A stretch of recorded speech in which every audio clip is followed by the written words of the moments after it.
అబ్బా వదులమ్మమ్మ ఆడుకుంటా. ఏంటి ఆడుకునేది? జుట్టంతా ఎరబోసుకొని, జుట్టు నూనె కూడా లేదు.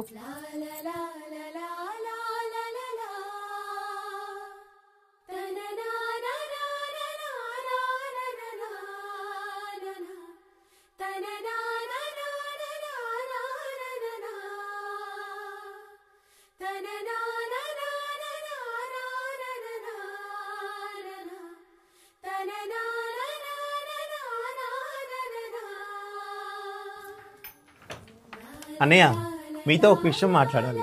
రండి రండి. నానా మీతో ఒక విషయం మాట్లాడాలి. రండి రండి చెప్తాను. రే గోపి ఇలా రారా, నీతో మాట్లాడాలి. వస్తున్నాను. రమ్మంటే వస్తున్నారక్క. బెల్ట్ కూడా పెట్టుకొని రండి. రా అన్నయ్య.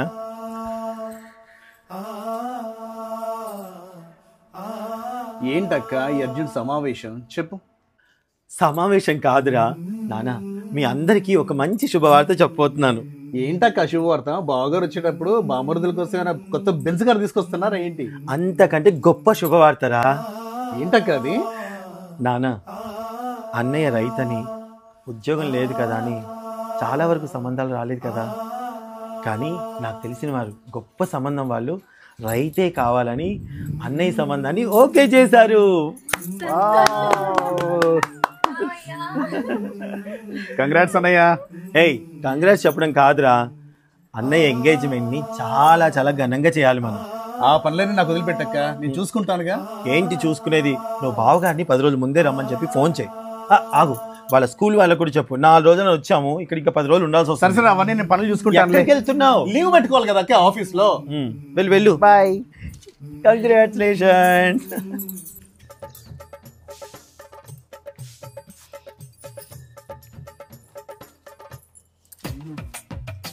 నువ్వెందుకు వచ్చావే? నేను ఉప్పు కోసం వచ్చా. నేను పప్పు కోసం వచ్చా. బా నీ మోకమే తుప్పులాగుంది, పప్పు కావాలంట. ఇదిగో నా సంగతి తెలీదు. అసలే నా మొగుణ్ణి ఈదీది ఎంటాడంటాడి తిప్పి తిప్పి కొట్టా. అలాగే నిన్ను కూడా కొడతా. తెలుసులే నీ తిప్పుడు. అలా అమ్మాయి వచ్చిందంటగా. ఇంట్లో ఏదో ఫంక్షన్ అంట, వచ్చిందంటనే. మనకెందుకులే, వెళ్ళి అడుగొద్దాం. బాబు ఎంత బంగారమో, ఎంత మంచోడు. ఉప్పక్క ఇల్లు ఎంత కలకల్లాడుతుందో. పప్పు చెల్లి కుటుంబం అంటే ఇలా ఉండాలి. ఉప్పక్క బాగున్నావా? ఏం బాగుంటుంది? బీపీ, అల్సర్, షుగర్ అన్ని రోగాలు దీనికే. అయ్యయ్యో, మరి నీకేం రోగాలు లేవా? అవునమ్మా, దానికి ఉన్న రోగాలలోనే సగం నాకు పంచింది. సర్లేండి, మా అబ్బాయికి పెళ్లి సంబంధం కుదిరింది. పెళ్లి పనులు మొదలు పెట్టాలి. పదండి.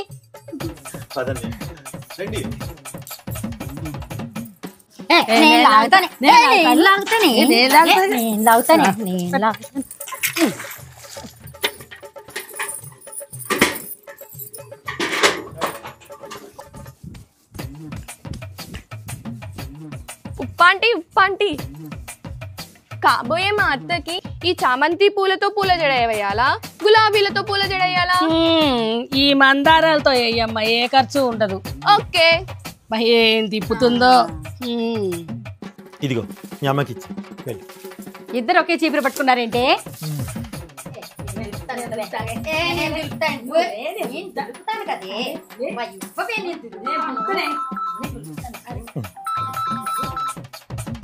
హలో,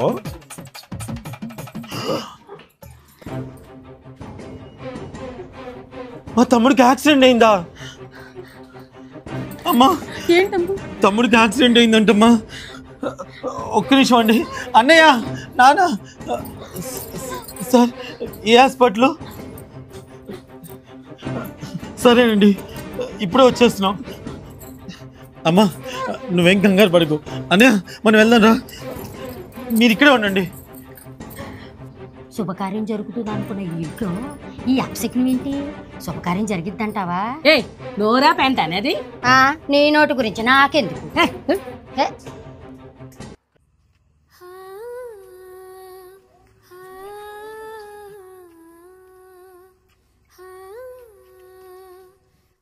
ఏంటమ్మా ఇల్లమ్మి డబ్బులతో ఆపరేషన్ చేపిస్తే మళ్ళీ ఫారిన్ వెళ్ళాలంటున్నారు. అంటే అక్కడ ఇంకోసారి ఆపరేషన్ చేపిస్తే తమ్ముడికి ఎటువంటి ప్రమాదం ఉండదంట అన్నయ్య. అందుకనే ఫారెన్ పంపించి ఆపరేషన్ చేయించాలి అన్నారు. పాప ఫంక్షన్ కోసం తెచ్చిన డబ్బులు కూడా అయిపోయాయి. మా అత్తింటి వాళ్ళని అడిగితే కొంచెం సర్దుతా అంటున్నారు. అన్నయ్య నువ్వేమీ అనుకోనంటే పొలమైనా అమ్మేసి అని బతికించుకున్నావు అన్నయ్య. అయ్యో అది అడగాల? వాడికన్నా మనకి ఏది ఎక్కువ కాదు. కుటుంబం అంటే మీలాగే ఉండాలమ్మా. కుటుంబం అంతా కలిసి బతికించుకుంటున్నారు.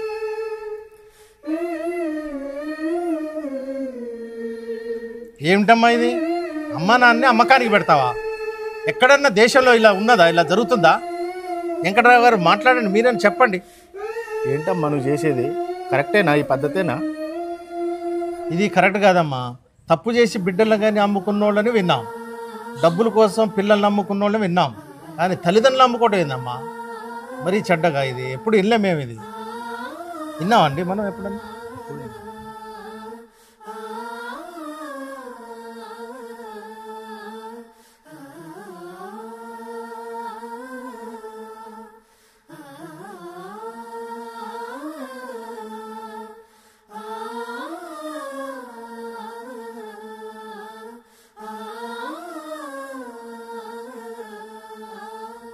అసలు తల్లిదండ్రులు అమ్మే హక్కు నీకెక్కడిది?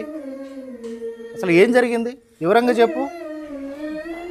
పోనీ మా అమ్మ నాన్న మమ్మల్ని అమ్ముకునే హక్కు ఉందా అండి? ఎవరిని ఎవ్వరు అమ్ముకునే హక్కు లేదు. హక్కు లేనప్పుడు మరి తల్లిదండ్రులు ఎలా బతకాలి? వాళ్ళకి ఎలా డబ్బులు వస్తాయండి? 2 కొడుకులు ఉన్నారు, బిడ్డ నువ్వు ఉన్నావు, మీరు చూసుకోవాలి. 60 ఏళ్ళు దాటిన ముసలోళ్ళండి.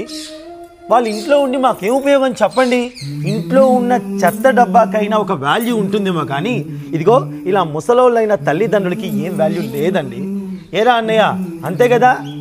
ఏమమ్మా అంతే కదా? ఏరా అంతే కదా? ఏమమ్మా మీ తమ్ముడు కడుపులో ఉండగా ఆ గర్భం నిలవదమ్మా అని డాక్టర్ చెప్తే 9 నెలలు కాళ్ళ కింద ఎత్తు పెట్టుకొని మంచంలో అలాగే పడుకొని కష్టపడి నీ తమ్ముడిని కన్నదమ్మా నీ అమ్మ. అలాంటి తల్లికి అన్నం పెట్టడం కష్టం అయిపోతుందా మీకు? ఏమమ్మా మిమ్మల్ని కని చదివించి పెద్దవాళ్ళని చేసి ఇంత తీర్చిదిద్దితే వాళ్ళని అమ్ముకోవాలనే ఆలోచన ఎలా కలిగిందమ్మా మీకు? ఏమమ్మా తల్లిదండ్రులు చెత్తగుండే కన్నా హీనమైనోలా? ఆ ఉసురు ఊరికే పోదమ్మా. ఏదో రోజు మీకు ఆస్తితే వస్తుందమ్మా. వాళ్ళు ఉసురు ఊరికే పోదు.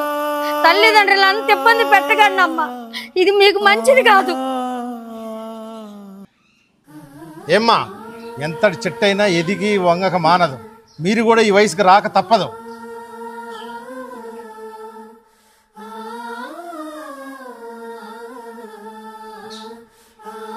సార్ మీరు చెప్పే మాటలన్నీ వాట్సాప్లో షేర్లు చేసుకోవడానికో, డీపీలు పెట్టుకోవడానికో, మంచి మంచి వీడియోస్ లాగా సినిమాస్ లాగా తీసుకోవడానికో పనికొస్తాయి సార్.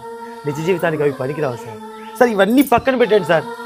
మా అమ్మ నాన్న అమ్మతో మీరన్నా కొనుక్కోండి సార్. అమ్మా నువ్వు కొనుక్కో. మా అమ్మ ఎన్ని ముచ్చట్లు చెప్తుందో. నీ పిల్లలకి కబుర్లు చెప్తుంది, జడలేస్తుంది, ముచ్చట్లు చెప్తుంది. ఇంటికి వచ్చేసరికి ఇల్లంతా బాగా చేసి పెడుతుంది. మా అమ్మ నువ్వను కొనుక్కో అమ్మా. అమ్మా మా నాన్న ఎంత గొప్పడో తెలుసా?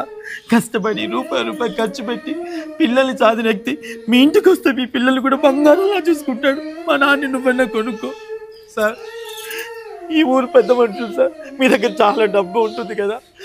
మా అమ్మ నాన్న చాలా మంచోళ్ళు సార్. మా అమ్మ ఇంటి పని చేస్తుంది సార్. కొడుకులు మోసం చేసినా బయటికి చెప్పదు సార్. బిడ్డలు ఏమన్నా సరే పట్టించుకోదు సార్. చాలా మంచిది సార్. మా అమ్మని మీరు కొనుక్కోండి సార్. అయ్యా మీరన్నా మా నాన్ని కొనుక్కున్నాయ్యా. మందులకి ఎంత అవుతాయ్యా? నెలకు ఒక 2,000 వెయ్యో ఆ ఖర్చు కాదనుకుంటే మా నాన్న చాలా తెలివైనవాడు సార్. పత్తులు రాస్తాడు, లెక్కలు కరెక్ట్గా చెప్తాడు, ఈ చాలా వ్యాపారంలోకి పనికొస్తాడు సార్. మీకు దండం పెడతాను సార్, ఎవరైనా మా అమ్మ నాన్ని కొనుక్కోండి సార్, మా అమ్మ నాన్ని కొనుక్కోండి సార్. మాలాంటి మోసగాళ్ళ దగ్గర వాళ్ళు ఉంటే ప్రాణాలతో ఉండరు సార్. మీలాంటి వాళ్ళు కొనుక్కుంటే కనీసం వాళ్ళు ప్రాణాలతోనైనా ఉంటారు సార్. మీకు దండం పెడతాను, మా అమ్మ నాన్నని కొనుక్కోండి సార్, మా అమ్మ నాన్నని కొనుక్కోండి. తమ్ముడేడమ్మా? వస్తున్నాడమ్మా. నాన్న నీకేం కాదు నాన్న, ఆపరేషన్ అయిపోగానే వచ్చేద్దు కానీ. తమ్ముడు పొలం బేరం పెట్టాం, నువ్వు అక్కడికి వెళ్ళే లోపు డబ్బు చేరుతుంది. అరే చిన్న, ఇల్లు అమ్మేశాము, పొలం కూడా బేరం పెట్టేశాము, నిన్ను ఎలాగైనా కాపాడుకుంటామమ్మా. ఆగండి తాతయ్య, మా మామయ్యకి ఏమీ కాదు. మామయ్య, నా ఫంక్షన్ కోసం తెచ్చిన డబ్బులు నీకు ఇచ్చేశారు కదా, కావాలంటే నా దగ్గర కిడ్నీ బ్యాంక్లో ఇంకా మనీ ఉన్నాయి, అవి కూడా ఇచ్చేస్తా. సరే తల్లి, వెళ్ళొస్తాను. సరే అమ్మా, నాన్న వెళ్ళేసి వస్తాను, జాగ్రత్త. ఏంటక్క?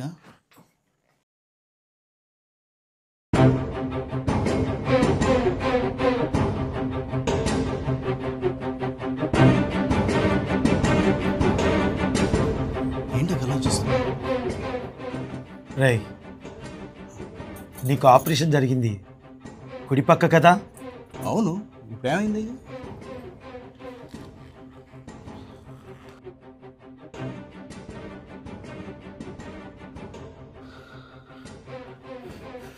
కుడి పక్క కదా? అవునక్క. మరి ఇది ఎడం పక్కకి ఎలా వచ్చిందిరా?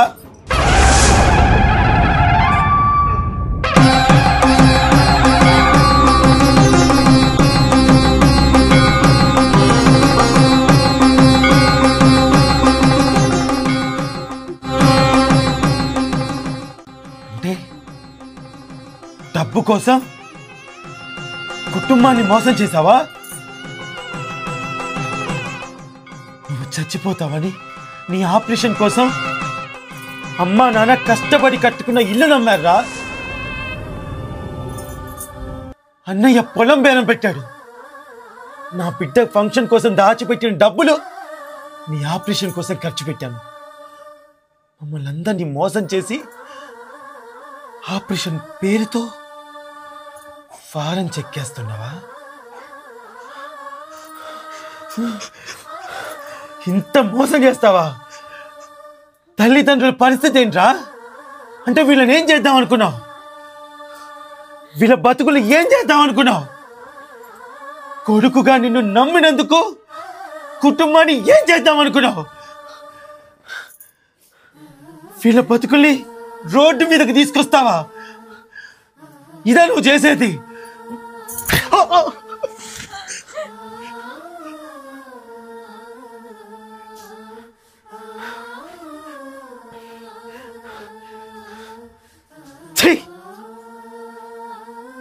ఇంకెందుకమ్మా ఏడుస్తారు? ఇంకెందుకు నాన్న బాధపడతావు? మీకు ఇలా కాదు, ఇలాంటి కొడుకుని కన్నందుకు మీకు ఎలాంటి శిక్ష పడాలో తెలుసా? రండి, నేను చూపిస్తా. ఏరా, సిగ్గుసారో లేదరా? ఆస్తి కోసం ఇన్ని డ్రామాలు ఆడతావా? నీలాంటి ఒక్కడు మా ఊర్లో ఉంటే ఊరు మొత్తం చెడిపోతుంది. చలో, మా ఊరు నుంచి వెళ్ళిపో, నువ్వు ఉండొద్దు. శ్రీనివాస్ గారు, ఇలాంటి వాడిని ఊరికే వదిలేస్తారా? కాళ్ళు చేతులు విరగొట్టాలి. తల్లిదండ్రుల్ని అన్యాయం చేసి డబ్బు కోసం మోసం చేసిన వీడండి, ఊరికే వదలకూడదు. అబ్బా, ఏం చరిత్ర సృష్టించావురా! అమ్మా నాన్న నమ్మకాన్ని బ్రతికుండగానే పూడ్చిపెట్టావు కదరా. నిన్ను చంపి జైలుకి వెళ్తారా నేను ఇప్పుడు? అక్క, ఆని చంపితే ఆ పాపం నీ చేతులు కంటుకుంటుందే. అరే, చిన్నప్పుడు నాన్నకి ఇద్దరిని చదివించే స్తోమత లేదని నువ్వు ఒక్కడివి చదువుకుంటే చాలు, నువ్వు బాగుపడి ఉద్యోగం చేస్తే కుటుంబాన్ని మంచిగా చూసుకుంటావు అనుకున్నాను రా. నేను చదువుకోయినా పర్లేదు, నా జీవితం ఏమైపోయినా పర్లేదు అనుకున్నాను రా. పండక్కి ఇద్దరికి బట్టలు కొనే స్తోమత నాన్నకి లేదని నీకొక్కడికి బట్టలు తీసుకుంటే చాలు, నువ్వు నలుగురిలో దర్జాగా ఉండాలని ఆలోచించాను రా. నువ్వు జీవితంలో బాగుండాలి, పైకి ఎదగాలి అని నేను ఆలోచిస్తే నా జీవితం నాశనం కావాలని కోరుకున్నావు కదరా. ఇది ఎక్కడి న్యాయం రా? ఇంకా వీడితో మాట్లాడింది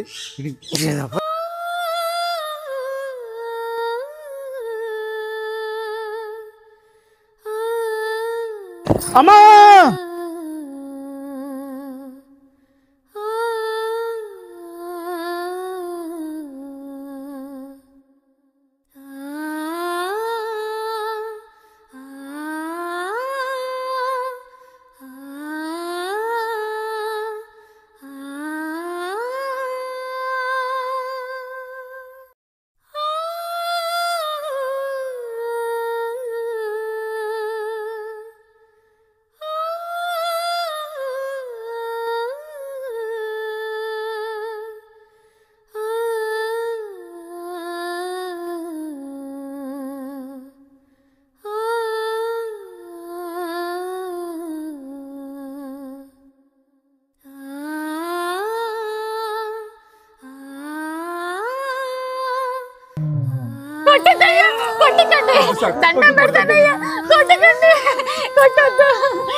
కొట్టద్దండి, వాడు తట్టుకోలేదు. శ్రీనివాస్ గారు వద్దండి. అరే లేరా, లే లే. నువ్వు మోసం చేసి దాచిపెట్టిన బ్యాంకులో దాచిపెట్టిన నీ డబ్బు వచ్చి కాపాడింది అప్పుడు నీకు. నీ కుటుంబం కాపాడిందా నిన్ను? కుటుంబ విలువ తెలుసుకో. సార్ దయతో నన్ను క్షమించండి సార్. అమ్మ నన్ను క్షమించమ్మా. నాన్న నన్ను క్షమించి, డబ్బు ఉంటే ఏదైనా చేయించని స్వార్థంతో ఇన్ని రోజులు ఈ యొక్క వ్యసనాలకి నేను బానిస అయిపోయానమ్మా. డబ్బు ఉంటే నా ఫ్రెండ్స్ అందరూ నా చుట్టూన్నారు, కానీ ఈరోజు నా దగ్గర డబ్బు లేదు. డబ్బు డబ్బు డబ్బు చూసుకొని అందరూ నా చుట్టూ తిరిగారమ్మా. కానీ నేను నిజంగా ఆపదలో ఉన్నప్పుడు నా కుటుంబమే నన్ను చాదుకుంటానని ఈరోజు తెలుసుకున్నానమ్మా. ఈరోజు తెలుసుకున్నాను. అమ్మా నన్ను క్షమించి, నా నాన్నని క్షమించు అన్నా.